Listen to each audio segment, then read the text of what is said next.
Welcome to அன்காஸ்பீட். நான் உங்கள் MSP. இந்த வீடியோவில் நம்ம என்ன பார்க்க போகிறோம் அப்படின்னா, மாருதி சுசுக்கியோட பலினோ வாங்கலாமா இல்லை டொயோட்டாவோட கிளான்ஸா வாங்கலாமா அப்படின்னு தான் பார்க்க போகிறோம். இதில் என்னங்க இருக்குது, ரெண்டு காரும் பார்க்க ஒரே மாதிரி தானே இருக்குது, எந்த லுக் வைஸ் எந்த டிஃப்ரென்ஸுமே தெரியலையே, இதில் எது பெஸ்ட்டுன்னு எப்படி தெரிஞ்சுக்கிறது அப்படிங்கிற டவுட் உங்களில் நிறைய பேருக்கு இருக்கலாம். ஸோ அப்படி சந்தேகம் இருக்க எல்லாரும் இந்த வீடியோவை கம்ப்ளீட்டாக ஃபுல்லாக பாருங்கள், உங்களுக்கு ஒரு கிளாரிட்டி கிடைக்கும்னு நான் நம்புகிறேன்.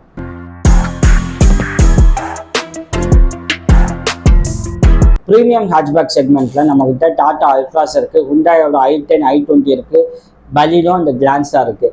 இது எல்லாமே சிட்டி யூசேஜுக்கு பர்ஃபெக்டான கார். இது எல்லாத்துலேயும் நம்ம பலினோ அந்த கிளான்ஸாவை மட்டும் எடுத்து கம்பேர் பண்ண போகிறோம். ஏன்னா ஏற்கனவே சொன்ன மாதிரி இந்த ரெண்டு காரும் லுக் வைஸ் ஒரே மாதிரி இருக்குது, அதுதான் மெயின் ரீசன். நீங்கள் சொன்னால் நம்புவீங்களான்னு தெரியல, ரெண்டு காருமே குஜராத் ஹசன்பூரில் இருக்க மாருதி சுசுகி பிளான்ட்ல தான் மேனுஃபேக்சர் பண்ணுறாங்க. பலினோவோட ரீபேட்ச் வெர்ஷன் தான் கிளான்ஸா.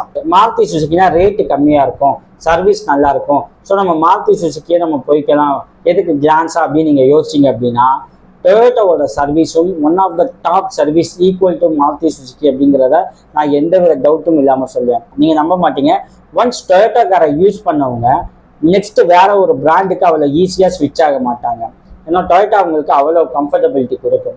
அண்ட் ரெண்டு காரோட ப்ரைஸ் பார்த்தீங்கன்னா டாப் அண்ட் வந்து மோஸ்ட்லி சேம் தான், 10 lakhs வரும். 10 to 20,000 கிளான்ஸாக கொஞ்சம் அதிகம்னு நினைக்கிறேன். மற்றபடி எல்லா ஃபீச்சர்ஸுமே சேமாக தான் இருக்கும். அது என்னென்னு ஒன் பை ஒன்னாக பார்ப்போம். இந்த வீடியோவை கண்டினியூஸாக பார்த்துட்டே வாங்க. இந்த வீடியோவில் ரெண்டு காரோட ப்ரோ அண்ட் கான்ஸ் பார்க்க போகிறோம், ப்ரைஸ் பார்க்க போகிறோம், டைமென்ஷன்ஸ் பார்க்க போகிறோம், இன்ஜின் டைப் பார்க்க போகிறோம், எல்லாத்தையுமே கம்பேர் பண்ணுறோம். First build quality. இனிஷியலாக வந்து பலினோட பில்டு குவாலிட்டி வந்து அவ்வளோ சாட்டிஸ்ஃபைடாக இல்லைன்னு தான் சொல்லணும், அது ஒரு மைனஸாகவே பார்க்கப்பட்டுச்சு. பட் ரீசெண்ட் டைம்ஸில் வந்து பில்ட் குவாலிட்டியில் அவங்க கொஞ்சம் இம்ப்ரூவைஸ் பண்ணியிருக்காங்கன்னு சொல்லலாம். நீங்கள் பாரத் என்கேப் ரேட்டிங்கில் வந்து ஃபார் அடல்ட்ஸ் 4 star ரேட்டிங்கும், ஃபார் சில்ட்ரன் 3 star ரேட்டிங்கும் வந்து பலினோ வாங்கியிருக்கு. பலினோவோட ரீபேட்ச் வெர்ஷன் தான் கிளான்ஸா அப்படிங்கிறதால அவங்க வந்து கிராஷ் டெஸ்ட்டுக்கு வண்டியை கொடுக்கல. அதனால இந்த ரேட்டிங்கை நீங்கள் வந்து அப்படியே கிளான்ஸாகவும் நீங்கள் வந்து ஃபிக்ஸ் பண்ணி பார்த்துக்கலாம். அடுத்து சேஃப்டி ஃபீச்சர்ஸ். ரெண்டு கார்லையுமே 6 airbags, ABS, EBD, electronic stability program, braking assist, hill hold assist அப்படிங்கிற எல்லா சேஃப்டி ஃபீச்சர்ஸும் காமனாக இருக்குது ரெண்டு கார்லையுமே. எதுலையும் ஒன்றில் மேலே ஒன்றில் கீழே அப்படின்லாம் கிடையாது. ஸோ ரெண்டு கார்லையுமே சேம் சேஃப்டி ஃபீச்சர்ஸ் இருக்குது. அடுத்து டைமென்ஷன். வண்டியோட length 3990 mm, wheel base 2520 mm, height 1500 mm, width 1745 mm இருக்கு. ரெண்டுலையுமே பூட் ஸ்பேஸ் 318 லிட்டர். இது ஒரு நல்ல ஸ்பேஸ்னே சொல்லலாம். ஒரு ப்ரீமியம் ஹேட்ச்பேக் சிட்டி யூசேஜ் நீங்கள் எதுவும் ட்ராவல் போகிறோம் அப்படின்னா கூட 318 லிட்டர் வந்து ஒரு நல்ல பூட் ஸ்பேஸ் அப்படின்னே நம்ம சொல்லலாம்.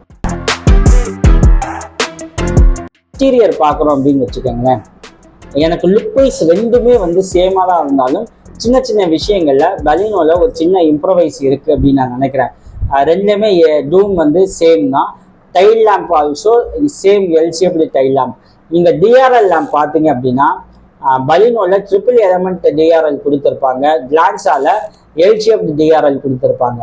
ஸோ இந்த மாதிரி சின்ன சின்ன விஷயங்களில் பலினோவோட எக்ஸ்டீரியர் லுக் வந்து எனக்கு இன்னும் கொஞ்சம் ப்ரீமியம் லுக் கொடுக்குதோ அப்படிங்கிறது என்னோட பர்சனல் ஒப்பீனியன். உங்களுக்கு டிஃபரன்ஸ் ஆஃப் ஒப்பீனியன்ஸ் இருக்கலாம், இருந்துச்சுன்னா நீங்கள் கமெண்ட் பண்ணுங்கள். அண்ட் இன்டீரியர் பார்த்தோம் அப்படின்னா பலினோ வந்து பிளாக் அண்ட் இண்டிகோ ப்ளூ கலரில் இருக்கும், கிளான்ஸா பார்த்தீங்கன்னா பிளாக் அண்ட் பீச் கலரில் இருக்கும். இந்த பீச் கலர் வந்து ப்ரீமியம் லுக்கை இன்னும் கொஞ்சம் அதிகமாக்கி கொடுக்குது. அதாவது நான் ஏற்கனவே சொன்ன மாதிரி எக்ஸ்டீரியர் பார்க்கும்போது எனக்கு எப்படி பலினோ ஒரு ப்ரீமியம் லுக்ல இருக்க மாதிரி தோணுதோ, அதே மாதிரி இன்டீரியர் பார்த்தீங்க அப்படின்னா எனக்கு கிளான்ஸால தான் இந்த ப்ரீமியம் லுக்கு இருக்கு. பலினோல அந்த அளவுக்கு இல்லை. ரீசன் வந்து கிளான்ஸால இருக்க அந்த பீச் கலர் அப்படிங்கிறது என்னோட ஒப்பீனியன். ரெண்டு கார்லையுமே 9 inch இன்ஃபோடைன்மெண்ட் சிஸ்டம் இருக்கு. ஆண்ட்ராய்டு ஆட்டோ, ஆப்பிள் கார்ப்ளே காமனா ரெண்டு கார்லையுமே இருக்குங்க. அதுலயும் எந்த டிஃபரன்ஸும் கிடையாது. அடுத்து முக்கியமான பகுதி இன்ஜின். ரெண்டு கார்லையுமே 1.2 litre 4 cylinder dual jet, dual VVT petrol engine தாங்க கொடுத்துருக்காங்க. ஸோ ரெண்டுமே சிட்டி யூசேஜை மைண்டில் வச்சு மேனுஃபேக்சர் பண்ண காரு. சிட்டியில் ரெண்டு காருமே அப்ராக்சிமேட்டாக 18 km/லிட்டர் மைலேஜ் கொடுக்குறதா வந்து யூசர்ஸ் வந்து சொல்லியிருக்காங்க. ஒருவேளை நீங்கள் பலினோவா ஒரு கிளான்ஸாக வச்சுருந்தீங்க அப்படின்னா உங்களுக்கு சிட்டி அண்டு ஹைவே மைலேஜ் எவ்வளோ அப்படிங்கிறத நீங்கள் கமெண்ட் பண்ணுங்கள். கார் வாங்கலாம்னு நினைக்கிறவங்களுக்கு அது யூஸ்ஃபுல்லாக இருக்கும். அண்ட் டிரைவிங்கை பொறுத்த வரைக்கும் உங்களுக்கு 2 கார்லையுமே same comfort and same premium feel உங்களுக்கு கிடைக்கும். அதில் எந்த டவுட்டும் கிடையாது. ரொம்ப முக்கியமான பாட்டுங்க வாரண்டி. ஏன்னா நம்ம இந்தியாவில் ஒரு பொருள் வாங்குகிறோம் அப்படின்னா வாரண்டி கேரண்டி ரொம்ப பார்ப்போம். 10 லட்ச ரூபா கொடுத்து கார் வாங்குறோம் அப்படின்னா அதை நம்ம பார்க்க மாட்டோமா? பலினோ கிளான்ஸா பார்த்தீங்கன்னா 3 years or 1 lakh kilometer warranty கொடுக்குறாங்க. சரி, இந்த 2 கார்ல இந்த வருஷம் விட்டுருங்க, இந்த வருஷம் இன்னும் முடியல. ஃபினான்ஷியல் இயர் 24 நம்ம பார்ப்போம். பலினோ வந்து 1,95,607 யூனிட்ஸ் வந்து சேல் பண்ணியிருக்காங்க. ஆனால் கிளான்ஸா 52,262 யூனிட்ஸ் தான் சேல் பண்ணியிருக்காங்க. சேலை பொறுத்த வரைக்கும் கிளான்ஸாவை கம்பேர் பண்ணும்போது 3 மடங்கு வந்து பலினோ அதிகம். வாரண்டி வந்து கிளான்ஸா அவ்வளவு கொடுத்துருக்கு. அப்படி இருந்தும் மாருதி சுசுகியோட சேல் ஏன் அதிகமாகி இருக்கு அப்படிங்கிறதுக்கான ரீசன்ஸை இப்போ நம்ம பார்ப்போம். ஏன்னா இந்த ரீசன் உங்களுக்கு தெரிஞ்சு அப்படின்னா நீங்கள் எந்த காரை செலக்ட் பண்ணலாம் அப்படிங்கிறதுக்கு ஒரு ஐடியா உங்களுக்கு கிடைக்க வாய்ப்பு இருக்கு. பலினோ அண்ட் கிளான்ஸா ரெண்டுலையுமே சேம் இன்ஜின் தான், சேம் மைலேஜ், கிட்டத்தட்ட சேம் ப்ரைஸ் தான். அப்படி இருந்தும் ஏன் வந்து மாருதி சுசுகியோட சேல் அதிகமாக இருக்குது அப்படிங்கிறத தான் பார்க்க போகிறோம். ஒன்று பிராண்ட் வேல்யூ.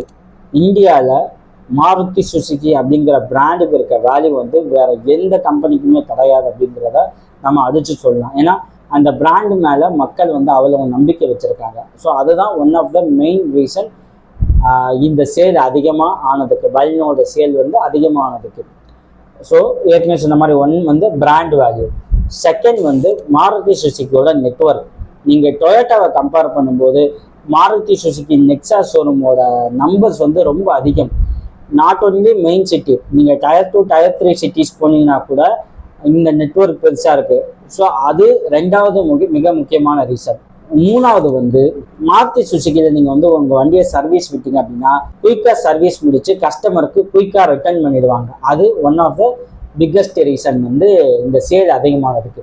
ஃபோர்த், மாருதி சுசுகியோட ரீசேல் வேல்யூ. ஈவன் டொயோட்டாவோட ரீசேல் வேல்யூவும் அதிகம்தான். பட் மாருதி சுசுகியோட நம்பர்ஸ் அதிகமாக இருக்கிறதால ரீசேல் வேல்யூவும் அதிகமாக இருக்குது. ஸோ இந்த 4 மெயின் ரீசன் தான் வந்து பலினோவோட நம்பர்ஸ், சேல் நம்பர்ஸ் அதிகமாகி இருக்கு. நல்லா வந்து இந்த 4லையுமே நான் டொயோட்டாவை எங்கேயுமே வந்து டீக்ரேட் பண்ணல. டொயோட்டாலையும் சர்வீஸ் வந்து டாப், ஈக்குவல் டு மாருதினே சொல்லலாம். ஏன்னா ஏற்கனவே சொன்ன மாதிரி டொயோட்டாவை யூஸ் பண்ணிட்டீங்க அப்படின்னா அந்த கம்ஃபர்ட் அண்ட் சர்வீஸ் உங்களால் அடுத்த பிராண்டுக்கு வந்து அவ்வளோ ஈஸியாக ஸ்விட்ச் பண்ண கூடாது. இல்லைங்களா? என்ன ஒன்று, நெட்வொர்க் வந்து மாருதியை கம்பேர் பண்ணும்போது பெருசாக இல்லை, அது ஒரு மெயின் ரீசன். அண்ட் மாருதியோட brand value, number of vehicles. So இது எல்லாமே பலினோட சேல் நம்பரை அதிகமாக்கியிருக்கே தவிர டொயோட்டா இங்கே எங்கேயுமே டீக்ரேட் ஆகலை. ஓகே, இந்த வீடியோ ஃபுல்லாக பார்த்துருப்பீங்க. உங்களுக்கு இப்போ பலினோ போகலாமா கிளான்ஸா போகலாமா அப்படிங்கிறதுக்கு ஒரு சின்ன கிளாரிட்டி கிடைச்சிருக்கும் அப்படின்னு நான் நம்புகிறேன். நீங்கள் ஏற்கனவே பலினோ கிளான்ஸா யூஸ் பண்ணவங்க உங்களுக்கு கிடைச்ச ஒரு பாசிட்டிவ் அண்ட் நெகட்டிவ் ஃபீட்பேக்ஸ் எதுவாக இருந்தாலும் நீங்கள் கமெண்ட்டில் ஷேர் பண்ணுங்கள். இந்த வீடியோவை பார்க்குற யூசர்ஸுக்கு அது ரொம்ப யூஸ்ஃபுல்லாக இருக்கும்.